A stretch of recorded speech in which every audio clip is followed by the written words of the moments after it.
எல்லாருக்கும் வணக்கம். அரட்டை ஸ்குவாட் அசம்பிள் ஆயிட்டோம். 2 பேர் வந்து அகமதாபாத்ல இருந்து அசம்பிள் ஆயிருக்கோம். மட்டும் நானும் முதலாளி லாக்குல். ஃபைனலோட ப்ரிவியூ இது.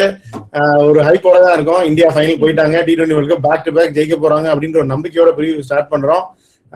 எல்லாரும் எதிர்பார்த்துட்டு இருக்க இந்த ப்ரிவியூ என்ன நினைக்கிறீங்க பாய்ஸ்? ஃபைனல். ஆனா இந்த அகமதாபாத் எல்லாரும் சொல்றது என்னன்னா, ஆப்போனன்ட் நினைச்சு கூட எங்களுக்கு பயம் இல்லை, இந்த வெனியூ நினைச்சு தான் பயமா இருக்கு அப்படின்னு நிறைய பேர் சொல்றாங்க. ஒரு பயங்கர பரபரப்பா இருக்கு சிட்டியே. என்ன நினைக்கிறீங்க? முதலாளி லாக்குல் சொல்லுங்க, நாங்களும் சொல்ல வந்தது சொல்றோம். கிட்டத்தட்ட என்ன ஒரு மாசமா ஆடிட்டு அப்புறமேட்டு ஒரு வருஷம் கழிச்சு அதே டீமோட எக்ஸாக்டா ஒரு வருஷம் கழிச்சு மார்ச் 9 அவங்களோட சாம்பியன்ஸ் ட்ரோபி ஜெயிச்சோம். இந்த தடவை மார்ச் 8 திருப்பி அவங்களோட ஃபைனல் ஆடுறோம். கரெக்டா ஒரு வருஷத்துல திருப்பி விளையாடுறோம். இது வரைக்கும் நடந்ததெல்லாம் வந்து ஹிஸ்டரி. இனிமேல் நடக்க போறதுதான் வந்து ஹிஸ்டரி ரீரைட் பண்ற மாதிரி இல்லையான்னு தெரியும். பாப்போம். சரி, இந்த டீம் 5 மேட்ச் சீரிஸ் விளையாண்டீங்க வேர்ல்ட் கப்புக்கு முன்னாடி. திருப்பி அதே டீம் மட்டும் தான் ஃபைனல் விளையாடுறோமா? அதான் அது இந்தியா வந்து இது வரைக்கும் எந்த டீமுமே இது வரைக்கும் டிஃபெண்ட் பண்ணது கிடையாது. T20 world cup. Australia one day world cup பண்ணிருக்காங்க, பட் T20 வேர்ல்ட் கப் எந்த டீமும் டிஃபெண்ட் பண்ணது கிடையாது. இந்தியா தான் ஃபர்ஸ்ட் டீம் அப்படின்னு நான் ஹோப் பண்றேன். நியூசிலாந்து இது வரைக்கும் ஜெயிச்சது கிடையாது எந்த வேர்ல்ட் கப்பும். சாம்பியன்ஸ் ட்ரோபி ஜெயிச்சாங்களோ? இல்ல, வேர்ல்ட் கப் ஜெயிச்சது கிடையாது. சாம்பியன்ஸ் ட்ரோபி மட்டும். சோ இப்போ என்ன கண்டிஷன்ஸ் வந்து mix of red and black soil அப்படிங்கிறாங்க. என்ன வேற ஏதாவது அப்டேட்ஸ் இருந்தா சொல்லுங்க கண்டிஷன்ஸ் பத்தி. இப்போதைக்கு பார்க்க கொஞ்சம் பச்சையா தான் இருக்கு. ஸ்பின் பெருசா இருக்காது, பவுன்ஸ் கொஞ்சம் இருக்கும் அப்படின்னு தான் சொல்றாங்க. 200 உறுதி அப்படின்னு சொல்றாங்க. யார் இந்த 200 அடிக்கிறான்றது முக்கியம். அதனால நேத்து ஒருத்தங்க வந்து அங்க பிச்சில இருந்து போட்டப்ப வந்து டியூ இருந்தது, 8 மணிக்கு டியூ இருந்த மாதிரி காமிச்சாங்க மைல்டா. ஆனா அது டியூ ஒரு பெரிய ஃபேக்டரா இருக்காது நிறைய பேர் தரப்புல சொல்றாங்க. ஸோ அது கொஞ்சம் கன்ஃபியூசிங்கா தான் இருக்கு. அது என்ன இருக்குமா இருக்காதான்னு. இல்ல, போன தடவை மேட்ச் டேலே வந்து வாங்கடே ஸ்டேடியம்லயே வந்து முன்னாடி நாள் டியூ இருந்துச்சுதான். பட் அந்த ஆன்டி டியூ ஸ்ப்ரே போட்டாங்க அந்த மேட்ச்க்கு. பட் ஆனா டியூவே வரல, வந்து செட் ஆகல அப்படின்லாம் கிடையாது. லிட்டரலி ஸ்ப்ரே போடாததுன்னு டியூவே வரல அன்னைக்கு. ஸோ அந்த anti dew spray will help. But போன மேட்ச் மாதிரிலாம் இருக்காது. போன மேட்ச் டியூ வராமே அவ்வளவு அடிச்சாங்க. மேட்ச் வந்து அதான் 200 190 200 வெஸ்ட் இண்டீஸ் மேட்ச் இருந்துச்சுல, அந்த அளவுக்கு தான் ஸ்கோர்ஸ் இருக்கும் அப்படின்னு நினைக்கிறோம். டியூ ஆண்டி டியூ அடிச்சிருப்பாங்க, பாப்போம் என்ன ஆகுதுன்னு. டீம் சேஞ்சஸ் என்ன நினைக்கிறீங்க சொல்லுங்க. 2 பேருமே சேம் டீம் தான் போவாங்க. இந்தியா ஷோரா சேம் டீம் தான் போவாங்க அப்படின்னு நான் நினைக்கிறேன். நியூசிலாந்து வந்து மேபி அவங்க ஒரு சேஞ்ச் இந்த நீஷம் ஸ்பாட்ல இன்னொரு சீமர் எடுப்பாங்களா அப்படிங்கிறது ஒண்ணுதான் கொஸ்டின் மார்க். செலக்ஷனை பொறுத்த வரைக்கும் என்ன நான் நினைக்கிறது, அதான் Duffy in place of Neesham ஒரு சான்ஸ் இருக்கு. அது வந்து அன்லஸ் ரொம்ப பயங்கரமா பிச்சு ரொம்ப கிரீனா இருக்கு, நிஜமே ஹெல்ப் இருக்கும் அப்படின்னு அவங்க நினைச்சாங்கன்னா சான்ஸ் இருக்கு. பட் இது அப்படி இல்லைன்னா ஐ டோன்ட் திங்க் அதெல்லாம் கிடையாது. இஷோதி இனிமேல் கிடையாது. ஒரே ஒரு இது வந்து அதுதான் சேஞ்ச். இந்தியா சேஞ்சஸ் வந்து சொல்றாங்க. வருண் சக்கரவர்த்திக்கு பதில வந்து சிராஜ் சொல்றாங்க. பட் இதுக்கு மேல சேஞ்ச் பண்ண மாட்டாங்க, கண்டிப்பா பண்ண மாட்டாங்க. குல்தீப் யாதவ்லாம் ஐ டோன்ட் திங்க் சோ. அதாவது ஒரு சேஞ்ச் வந்து இது பண்ணணும்னா நாங்க ஃபாஸ்ட் பவுலர் எடுக்கிறோம்னு சொன்னா கூட அதுக்கு ஒரு சான்சஸ் இருக்கு. அதாவது Siraj has more higher chance then Kuldeep. நான் அது எதுவுமே இருக்காதுன்றான். குல்தீப் ஏன் அவன் கேட்கறான்னா, போன தடவை சாம்பியன்ஸ் ஃபைனல்ல குல்தீப் நல்லா பெர்ஃபார்ம் பண்ணாரு இதே ஆப்போனன்ட்டோட. சோ அதனால அந்த ஒரு டாக் வருது. பட் அட் இஸ் அன்லைக்லி அப்படின்னு தான் நானும் நினைக்கிறேன். இல்ல, குல்தீப் ஒரு அடிஷனா வர்றது, ஐ மீன் ஒரு ரீப்ளேஸ்மெண்ட் வரதுக்கு வாய்ப்பு இல்லை. Is not going to come in replacement for Varun சக்கரவர்த்தி. அதுவும் மேட்ச் பிராக்டிஸும் கிடையாது. அவர்னா யூசுப் பத்தானா பெரிய இம்பாக்ட் கிரியேட் பண்றது, அதுவும் வாய்ப்பு ரொம்ப. அதே டீம் தான் ராசி பாக்குறாங்க. நம்ம பேசிட்டு இருந்தோம், டீம் மாத்திட்டாங்க. போன வாட்டி தங்கின ஐடிசில தங்கல, வெளியே தங்குறாங்க, தாஜ்ல தங்குறாங்க. இவங்க வந்து அந்த ட்ரெஸ்ஸிங் ரூம் கூட யூஸ் பண்ணலையா, அந்த ராசி ட்ரெஸ்ஸிங் ரூம் யூஸ் பண்றாங்க இந்தியன் டீம். அப்ப வந்து நாங்க போன தடவை தங்கின ஹோட்டல்ல நியூசிலாந்து இப்ப தங்குறாங்கன்னு நினைக்கிறேன். ரொம்ப யோசிக்க கூடாது. அத சொல்லியே இதை வந்து அவங்க மண்டையில ஏத்திட்டாங்க. இது வந்து ராசியில இருக்கிறோம். அது ஒழுங்கா விளையாடல, தோத்தாச்சு, அவ்வளவுதான். இந்த ஜிங்ஸ் நாங்க பிரேக் பண்ணுவோம், அதுதான் மேட்ரு. அதை பிரேக் பண்ணிடுவாங்க அப்படிங்கறதுதான் இது. வேற என்ன கீ மேட்சப்ஸ் என்ன இருக்கும்னு நினைக்கிறீங்க? கீ மேட்சப்ஸ் வந்து Arshdeep Singh left hand seamer கொஞ்சம் ஸ்ட்ரகிள் பண்றான்னு சொல்றாங்க. அது ஒண்ணு. மற்றபடி அவங்க 2 பேரையும் பவர் பிளேல தூக்கணும். டாப் 3 லெஃப்ட் ஹேண்ட் 2 பேர் இருக்காங்கல்ல. மெக்கானிக்கி தான் ஆரம்பிப்பாரு, அவர் எடுத்தாருல இவங்க எல்லாம் QDK ரிக்கில்டன் ரெண்டு பேரும் தூக்கம் தான் வந்து போன மேட்ச் செமிஃபைனல்ஸ் வந்து அவங்க இதுல வந்து ஓபன் பண்ணது. அது வரைக்கும் ஓகே விக்கெட் விடாம இருந்தது. அதுக்கப்புறம் அவர் ஓவர் போடல, அது வேற. இந்த மேட்ச் வந்து அப்படி கிடையாது. பிலிப்ஸ் மெக்கான்கி ரெண்டு பேரும் வந்து நீ லெஃப்ட் ஹேண்டரா வந்துட்டு இருப்பாங்க நம்ம இதுல, அவங்களுக்கு வந்து சான்ஸ் கிடைச்சிட்டு தான் இருக்கும். பட் அதுக்காகனாச்சும் நம்ம I think right hand left hand combination இன்னும் கொஞ்சம் இது பண்ணுவாங்கன்னு நான் நினைக்கிறேன். இந்த இது இல்ல போன மேட்ச் மாதிரி ஐ திங்க் ஜட்ஜ் பண்ணி என்ட்ரி பாயிண்ட் கொடுப்பாங்கன்னு நினைக்கிறேன். அது வந்து நல்லா பேட்டிங் பிச் இருந்துச்சு. இப்போ விக்கெட்ஸ் கையில இருக்குன்னா சொன்ன மாதிரி தூபே பணம் இறக்கி விட்ட மாதிரி இறக்கி விடலாம், நடுவில் இறக்கி விடலாம், ஏர்லியராக இறக்கி விடலாம். போது விக்கெட் விழுந்துச்சுன்னா உடனே தூபே வந்துருவாரு. அவர் Santner's about to start spell wicket விழுந்துச்சுனாலும் தூபே உடனே வந்துருவாரு. ஜாஸ்தியா இருக்கும்னு நினைக்கிறேன். கிஷான், திலக் வர்மா, தூபே இவங்க 3 பேரையும் சாண்டனர் இது பண்ணணும். ஏன் அபிஷேக் சர்மா அவுட் ஆயிடுவார் முடிவு பண்ணிட்டு நீ அதுக்குள்ள நாங்க கன்சிடர் பண்ணல சொல்றேன். சில பேர் அப்படிதான் பெர்ஃபார்ம் பண்ணாம இருந்து திடீர்னு ஃபைனல்ஸ்ல வந்து முடிச்சு விட்டாங்கன்னா அதுக்கப்புறம் வந்து கேட்பாங்க என்ன நடந்துச்சுன்னு யாருக்கும் தெரியாது. ஃபைனல்ஸ்ல வந்து அவர்தான் வந்து ஹை ஸ்கோரர் அப்படின்ற மாதிரி வந்துச்சுன்னா அதுக்கப்புறம் கம்ப்ளீட்டா இந்த விளையாடவே இல்லைன்ற இதுவே வந்துரும். பிக் ஸ்கோர் அப்படின்றது நான் நினைக்கிறேன் அடிப்பாரு. அது இந்த கிரவுண்டா கூட இருக்கலாம். அது ஒரு டியூ தான், அது பாப்போம் அது எப்படி அடிக்கிறான்னு. இன்னொன்னு வந்து நம்ம இது மேட்சப்ஸ்க்காக நான் சொல்றேன். இந்த சைடும் வந்து திருப்பி அக்ஸரை ஃப்ரண்ட் லோட் பண்ணுவாங்க. வருண் சக்கரவர்த்திக்கு தயவு செஞ்சு பவர் பிளேல கொடுக்க தேவையில்லை அப்படின்றது என்னுடைய கருத்து. முதல்ல அக்ஸரும் அக்ஸர் பட்டேலும் போடுவாங்கன்னு நினைக்கிறேன். ஸ்டார்டிங் ஆரம்பிப்பாங்கடா. அக்ஸர், பும்ரா ஒரு ஓவர், அக்ஸர் வந்து ஒரு ஓவர் பவர் பிளேல வந்துருவாரு. வருணுக்கு அந்த ஓவர் கொடுக்காதீங்கன்னு சொல்றேன். ஹர்திக் 2 or 3 மே போடுவாரு, இல்ல ஹர்ஷ்தீப் 2 or 3 போடுவாங்க. அது மாத்திக்குவாங்க எண்ட பொறுத்து. ஒண்ணு வந்து அக்ஸர் போட்டுருவாரு. இப்படிதான் பண்ணுவாங்க அப்படின்னு நான் நினைக்கிறேன். Up front 2 left handers 2 right handers இருக்கனால வருண் சக்கரவர்த்தி அவங்க எஸ்பெஷலி ஃபர்ஸ்ட் பவுலிங் போட்டாங்கன்னா பேக் லோட் கூட பண்ணலாம். டுவர்ட்ஸ் எண்ட் நிறைய கொடுக்கலாமே தவிர அப் ஃப்ரண்ட் கொடுக்க தேவையில்லை, பவர் பிளேல கொடுக்க தேவையில்லைங்கிறது நான் நினைக்கிறேன். நான் இன்னொன்னு என்ன சொல்லுவேன்னா பும்ராவுக்கும் ஃப்ரண்ட் லோட் பண்ணலாம். அவங்களால 2 ஓப்பனர்ஸ் வந்து கொஞ்சம் தூக்குறது வந்து கொஞ்சம் முக்கியமான இது. அவங்க வந்து ஆல்மோஸ்ட் 2 ஓப்பனர்ஸ் ஆவரேஜ் 72 உள்ள இந்த ஓவரால் இந்த நியூசிலாந்து ஜெயிச்ச மேட்ச் எல்லாமே வந்து அவங்க ஓப்பனர்ஸ் வந்து அட்டியா போட்டு விட்டுருக்காங்க. அதுக்கப்புறம் பிலிப்ஸ், ரச்சின் ரவீந்திரா கூட அந்த அளவுக்கு சரியா பேட்டிங்ல பெர்ஃபார்ம் பண்ணல. பிலிப்ஸும் கொஞ்சம் பெர்ஃபார்ம் பண்ணிருக்காரு. பட் அவங்க லோட் ஆர்டர் வந்து அந்த அளவுக்கு பெர்ஃபார்ம் பெருசா பண்ணல. சாப்மேன் கொஞ்சம் நடுவில் ஒரு 30s, மிச்சல் கிடைக்கல நிறைய. அந்த அளவுக்கு அதை வந்து சீக்கிரம் கொண்டு போனா இது பண்ணுவாங்க. சோ அதுதான். ஏன்னா ஃபின்னாலன் வந்து 3rd இருக்காரு ரன் சார்ட்ல, சேஃபர்ட் வந்து 6th 7th இருக்காரு. ஸோ டாப் ரன் கெட்டர்ஸ்ல அவங்க 2 பேருமே இருக்காங்க. அதுதான் முக்கியம். அதுக்கு அடுத்தது ரொம்ப கீழே தான் இருக்காங்க. அதுக்கு அடுத்த ரொம்ப தேட வேண்டிய பிலிப்ஸ் வந்து ரொம்ப லைக் அவுட் சைட் டாப் 15 தான் இருக்காரு. ஸோ ஃபர்ஸ்ட் டாப் 7ல இருக்கிறது இவங்க 2 பேர் தான், ஃபின்னாலனும் சைஃபர்ட்டும் தான். அவங்களை காலி பண்ணிட்டாங்க அப்படின்னா பிலிப்ஸ் தான் அடுத்து அவங்களுடைய த்ரெட் இந்த டோர்னமெண்ட்ல ரன் கெட்டர்ஸ் அப்படின்னு பார்த்தோம் அப்படின்னா. அவங்களோட இன்னொன்னு வந்து வருண் சக்கரவர்த்தி வந்து ஃபர்ஸ்ட் ஓவர் எல்லாம் டார்கெட் பண்றாங்க. அவர் 2024ல இருந்து ஃபர்ஸ்ட் ஓவர்ல 10 ரன்னுக்கு மேல போயிட்டாருன்னா அவர் ஸ்ட்ரைக் ரேட் டக்கு டக்குன்னு கம்மியாகுது. அந்த ஃபர்ஸ்ட் ஓவர் மட்டும் அவர் கண்டெயின் பண்ணிட்டு பாலுக்கு பால் விளையாடினா போதும். ஏன்னா அது மோர் கான்பிடன்ஸ் பவுலர் தான் அவர். ஓவரா போக வந்து அவர் போக வந்து இட்ஸ் பிகமிங் டிப்ரெஸ் ஆயிட்டு அந்த லென்த் கரெக்ட் பண்ற லென்த் ஓவர் லென்த் போட்டுட்டு இருக்காரு. அடிச்சா உடனே அது மைண்ட் அதுல இருந்து எடுக்க மாட்டேங்கிறாரு, அதுலயே மைண்ட போட்டுட்டு இருக்காரு. அது சொல்றது கேட்கல, கேக்குது ப்ரோ. மைண்ட் வந்து அவர் அதுலயே போட்டுட்டு இருக்காரு. ஃபர்ஸ்ட் பால் அடிச்சிட்டா அதுலயே மைண்ட போட்டுட்டு இருக்காரு. மைண்ட் ஃபிளேயர் வருண் சக்கரவர்த்தி அதான் வருண் சக்கரவர்த்தி அப்படிதான் மைண்ட். அது வந்து முன்னாடி மேட்ச் மேபி கொஞ்சம் ஸ்ட்ராங் விக்கெட் கீப்பர்ஸ் யாராச்சும் இருந்தாங்களா. இப்ப வந்து சஞ்சு சாம்சன் தான் ஏதோ சொல்றாரு தமிழ்ல தான், பொறுமை டைம் எடுத்து போடு இதெல்லாம் சொல்றாரு. அவ்வளவுதான் முடிஞ்சது. இப்படிதான் ஸ்லோ பால் போடுறாங்களோ அவ்வளவுக்கு பெட்டர். ஆக்சுவலா ஸ்லோவா போடுறதுன்னு இல்லடா, அவரு ரொம்ப ஷார்ட்டா அவரோட மெயின் இது வந்து ஸ்டம்புக்கு நேரா போடுறதுதான். விக்கெட் டேக்கிங் ஆப்ஷன்ஸ் எல்லாமே வந்து ஸ்டம்புக்கு நேரா போடுறதுதான்.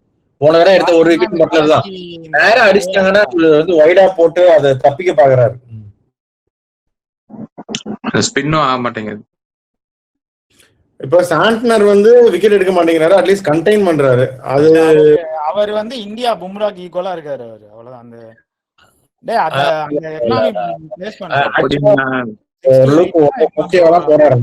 பெருசா போடல. அவர் விக்கெட்லாம் அவர் எக்கானமி இன்னும் கம்மியா இருக்கும். கொஞ்சம் ஈஸியா தான் இருக்காங்க. Any time there will be left hander. So Santner அதான் மத்தவங்க எல்லாம் இருக்காங்கல்ல அப்ரண்ட் உங்களுக்கு வந்து மேட் ஹென்ரி அவர் வந்து ஸ்ட்ரைக் பண்ணணும். அவர் வந்து 9 விக்கெட்ஸ் எடுத்திருக்காரு 7.59. ஸோ அவர் வந்து ஒன் ஆஃப் த லீடிங் இது அவங்களுக்கு. ரச்சின் ரவீந்திரா தான் அவங்களோட ஹையஸ்ட் விக்கெட் டேக்கர் இந்த டோர்னமெண்ட்ல 11 விக்கெட்ஸ் எடுத்திருக்காரு.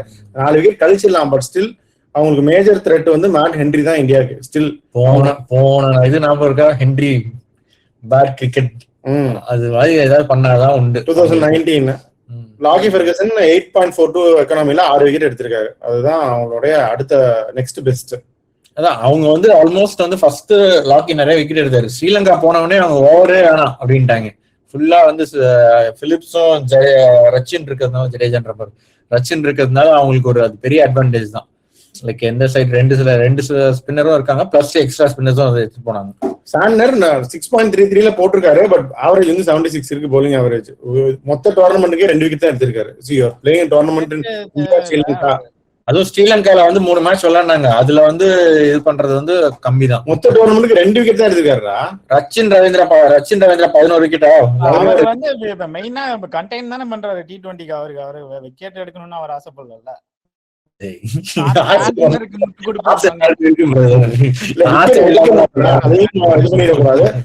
கண்டெயின் பண்றாரு, okay, that is accepted, but he has to get wickets. அதுதான் இது பாப்போம். ஏன்னா அதாவது விக்கெட் சார்ஜ் தான் பாத்துட்டு இருக்கோம் நானும் மட்டும். கடைசியா இருக்காரு அவரு, கடைசினா அறத கடைசியில இருக்காரு அவரு. கிளென் மேக்ஸ்வெல் தான் அவர் கீழே இருக்காரு. அந்த மாதிரி பிளேயர்ஸ் தான் கீழே இருக்காங்க. இல்ல அவர் நல்லா, நான் வந்து அவர் விக்கெட் எடுக்கலன்னு சொல்ல வரல, அவர் நல்லா ஓவர் போடுறான்னு சொல்ல வரேன். அவர் இதை கரெக்டா பண்ணிடுறான்னு சொல்ல வரேன். அதுக்கு அவர் கரெக்டா பண்ணல, விக்கெட் எடுக்கணும்ல பிரதர். சரியா, அவரு ஒரு 6th பவுலர் கிடையாதுல்ல, அவர் தானே one of the main bowlers. அப்படிங்கிறப்ப அந்த பண்ணணும்ல. இப்போ வருண் சக்கரவர்த்தி விக்கெட் எடுத்திருக்காரு, பட் தென் எக்கனாமிக்கலா இல்ல. அந்த மாதிரி தானே இப்போ வருண் சக்கரவர்த்தி விக்கெட் எடுத்தாருல அப்படின்னு டிஃபெண்ட் பண்ண முடியாது இல்ல. இப்போ இவர் எக்கனாமிக்கலா இருக்காரு, பட் விக்கெட் எடுக்கல. சேம் பவுலர்னா எல்லாத்தையுமே இது பண்ணணும்ல. ஸோ அதுதான் பார்க்கணும். ஸோ பாப்போம் என்ன ஆகுதுன்னு. வேற ஏதாவது கீ மேட்சப்போ இல்ல கீ டாக்டிக்கல் இது இருக்கா இந்த மேட்ச்? எல்லா மேட்ச்லயும் தூபே பெர்ஃபார்ம் பண்ணிருக்காரு ஓவரால். அவருடைய இன்னிங்ஸ் ஆக்சுவலா ரொம்ப ரொம்ப இம்பார்ட்டன்ட். பிளஸ் தூபே மாதிரி இன்னொருத்தர் பெர்ஃபார்ம் பண்ணணும்.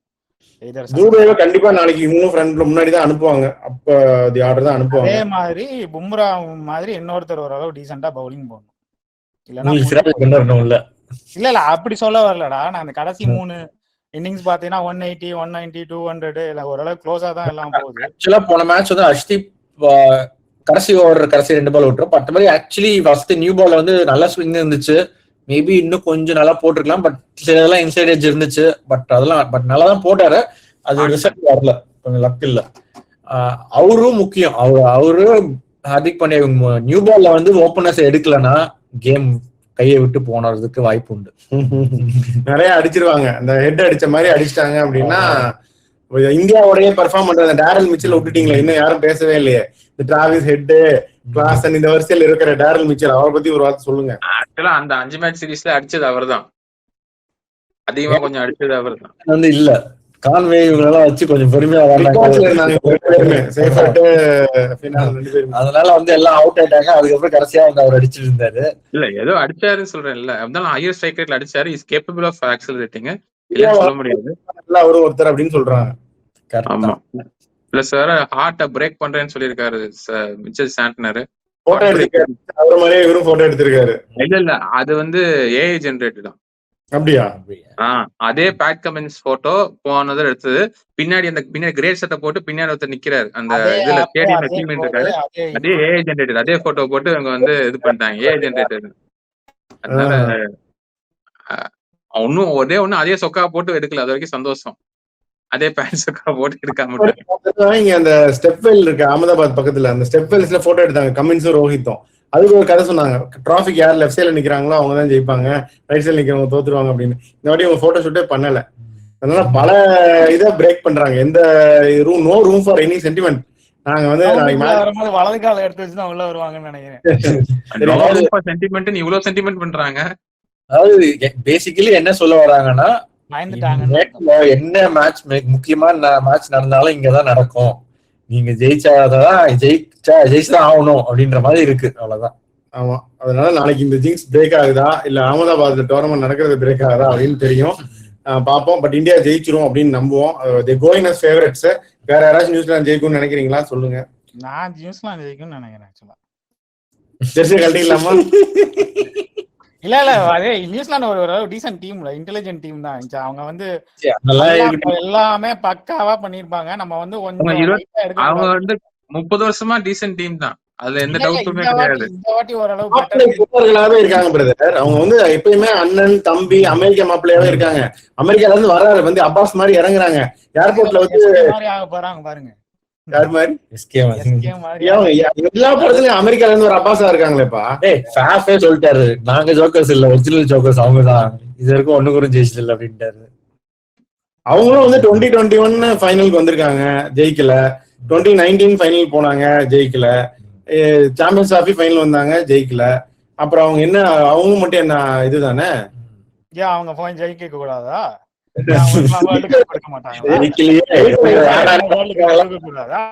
ஜெயிக்கலையே, ஃபைனல் வந்து தோக்குறீங்களேப்பா, தோத்துக்கிட்டே இருக்கியாடா. அந்த அந்த இது போடுங்க, ஆனந்தராஜ் அகமதாபாத்ல வச்சிருக்காங்க மேட்ச், தோத்துக்கிட்டே இருக்கியாடா அப்படின்னு போடுங்க. அவங்க நியூசிலாண்டா இது ஆப்பனண்டோட நாளைக்கு மேட்ச். முதல்ல என்ன இந்தியா தான், இதுல என்ன டவுட் இருக்கு? இல்ல வேற சொல்ல வந்த மாதிரி தெரிஞ்சு, ஏதோ டார்க்கா அடிக்க போறவங்கன்னு நினைச்சேன். டார்க்கா அது நிறைய பேர் சுத்திட்டு இருக்காங்க. அது வந்து இந்த இதுக்கா, இந்த என்ன சொல்றது, இந்த ரியாக்ஷனுக்கா எக்ஸ்ல இந்த அதிகமா வந்து கவுண்ட் வரணுன்றதுக்காக நியூசிலாந்து ஜெயிக்கும் இந்தியா ஜெயிக்காது அப்படின்னு தீய சக்திக்கு நிறைய சுத்திட்டு இருக்கு. அது ஒரு தீய சக்தி தான் இதுவும் நினைக்கிறேன். அது ஒண்ணும் பிரச்சனை இல்ல, பாத்துக்கலாம். அது ஒண்ணும் இல்ல, கீழே போட்டு போயிட்டே இரு. லாகுல் தீய சக்தி, லாகுல் தீய சக்தியா? இல்ல நான் அப்படி சொல்ல வரல. நல்ல தூய சக்திகளா? ஆமாடா, தூய சக்திகள் தான்டா. சரி பாப்போம் என்ன ஆகுதுன்னு. சோ 3 பேர் வந்து இந்தியா ஜெயிக்கும் அப்படின்னு சொல்லியிருக்கோம். ராகுல் வந்து நியூசிலாந்து ஜெயிக்கும் அப்படின்னு சொல்லி டிஃபரன்ஸ் காட்டுறாரு. பாப்போம் என்ன ஆகுது அப்படின்னு சொல்லிட்டு. நாளைக்கு யாரு குட் பர்ஃபார்மன்ஸ் ஒருத்தர் சொல்லுங்க. அபிஷேக் சர்மா, வருண் சக்கரவர்த்தி. ராகுல் நீ? தூபே, ஹென்றி. ஓகே, மட்டும் என்ன நினைக்கிற? Arshdeep and Daryl Mitchell. Okay, நான் வந்து அபிஷேக் சர்மா ஒரு வேளையா நாளைக்கு அடிச்சிருவாரோன்னு எனக்கும் தோணுது. அதுல நான் சொல்றேன், இத்தனை நாள் அடிக்கவே இல்லை, நாளைக்கு ஒரு 50வது அடிச்சிருவாரு, இல்ல ஒரு இம்பாக்ட்ஃபுல்லா ஆடிடுவாரு. அந்த இன்னிங்ஸ் ஒரு டியூ தான், அதனால அது நாளைக்கு உண்டு. அபிஷேக் சர்மாவுடைய இது நாளைக்கு உண்டு அப்படின்னு நான் நினைக்கிறேன். நியூசிலாந்துல வந்து சாண்டனர் நாளைக்கு பெர்ஃபார்ம் பண்ணலாம், கண்டிப்பா நாளைக்கு பண்றதுக்கான வாய்ப்பு இருக்கு வித் பேட்டோ பாலோ. I think Santner may have a good game அப்படின்னு நினைக்கிறேன். பார்ப்போம். Like comments likes to lead from friend. நம்ம சொன்னோம், ஹைலைட் பண்ணோம், டிட் பெர்ஃபார்ம் இல்லைன்னு, பட் டசன்ட் மீன். ஸோ 2 பேருக்குமே ரெடம்ஷன் கேம் நாளைக்கு சாண்டனருக்கும் அபிஷேக் சர்மாக்கும் இருக்கும் அப்படின்னு நான் நினைக்கிறேன். So let's see how it goes. நாளைக்கு வந்து லைவ் இருக்கு கண்டிப்பா, ஸ்டேடியம்ல இருந்து உங்களுக்கு அப்டேட்ஸ் இருக்கு, எல்லாமே வந்து உங்களுக்கு நாங்கள் அள்ளி வழங்குறோம். ஸோ நீங்களும் ஷேர் பண்ணுங்க. Viewers you been very very kind. நான் இறங்கின உடனே நம்ம வியூவர் ஒருத்தர் வந்தார், சப்ஸ்கிரைபர் வந்து ஏர்போர்ட்லேயே வந்து நான் இங்கே அகமதாபாத்ல ஒர்க் பண்றேன், அட்லீஸ்ட் ரெகுலரா பார்ப்பேன்னு சொன்னாரு. கீழே லாபியில வந்து கேட்டாங்க 2 பேர், சீக்கிரம் ரிவ்யூ போடுங்க அப்படின்லாம் கேட்டாங்க. So thank you for all the kindness and இது அஃபெக்ஷன். தேங்க்யூ. என்னடா அடடா. ஸோ தேங்க்யூ ஆல், எங்களை சப்போர்ட் பண்ணிட்டே இருங்க. We'll also keep giving you good content. இப்போதைக்கு அவ்வளோதான், வேற ஏதாவது சொல்லணும்னா சொல்லுங்க, இல்லாட்டி we can close.